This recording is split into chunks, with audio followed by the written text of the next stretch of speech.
ఇంతమంది కార్యకర్తలు, ఇంతమంది అన్నదమ్ములు, ఇంతమంది తోడు కృష్ణుడి రూపేణ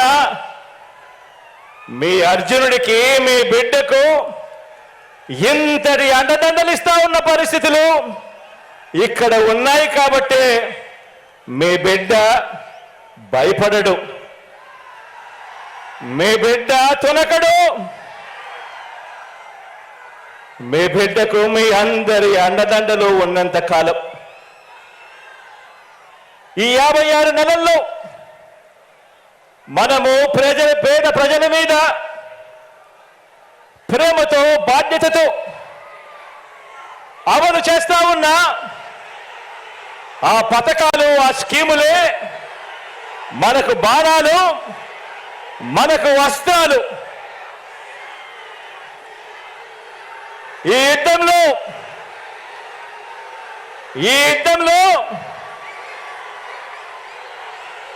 175కు 175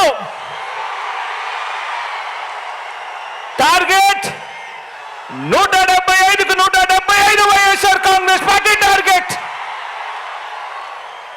ఈ యుద్ధంలో వైఎస్ఆర్ కాంగ్రెస్ పార్టీ గెలిపే లక్ష్యంగా దేవుడి దయతో మనం ప్రతి ఇంటికి, మనం ప్రతి ఊరికి, మనం ప్రతి ప్రాంతానికి చేసిన మంచి వల్ల చంద్రబాబుతో సహా అంతా కూడా ఓడాల్సిందే అని చెప్పి కూడా ఈ సందర్భంగా చెప్పడానికి గర్వపడతా ఉన్నా.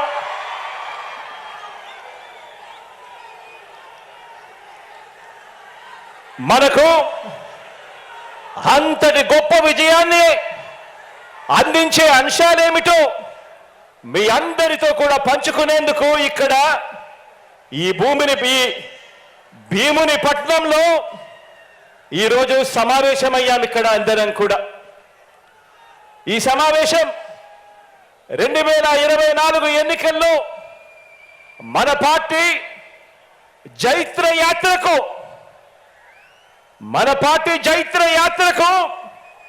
మరో 25 ఏళ్ల పాటు మన సంక్షేమ అభివృద్ధి పాలన కొనసాగింపునకు సన్నాహక సమావేశం ఈరోజు ఇక్కడ ఈ భీముని పట్నంలో జరుగుతూ ఉంది. ఈ సమావేశం మన పార్టీని భుజాన మోస్తా ఉన్న కార్యకర్తలు, లీడర్లు, అభిమానులకు, ఆత్మీయులకు మరింత ఆత్మవిశ్వాసం నింపే సమావేశం ఈరోజు ఈ భీముని పట్నంలో జరుగుతూ ఉంది. ఈ సమావేశం మేనిఫెస్టో ద్వారా మనం ఇచ్చిన ప్రతి మాట అధికారంలోకి వచ్చిన తరువాత త్రికరణ శుద్ధితో ఆ మేనిఫెస్టోలో చెప్పిన ప్రతి మాటను నెరవేరుస్తూ, ఆ మేనిఫెస్టోను ఒక బైబిల్గా, ఆ మేనిఫెస్టోను ఒక భగవద్గీతగా, ఆ మేనిఫెస్టోను ఒక ఖురాన్గా భావిస్తూ ఏకంగా 99% హామీలను నెరవేర్చిన పార్టీగా మీతో నా ఆలోచనలను పంచుకునేందుకే ఈ సమావేశం. గతంలో ఎప్పుడైనా కూడా గమనిస్తే ఎన్నికలకు ముందు పార్టీలు మేనిఫెస్టో అని చెప్పి, ఎన్నికల ప్రణాళిక అని చెప్పి రిలీజ్ చేస్తాయి.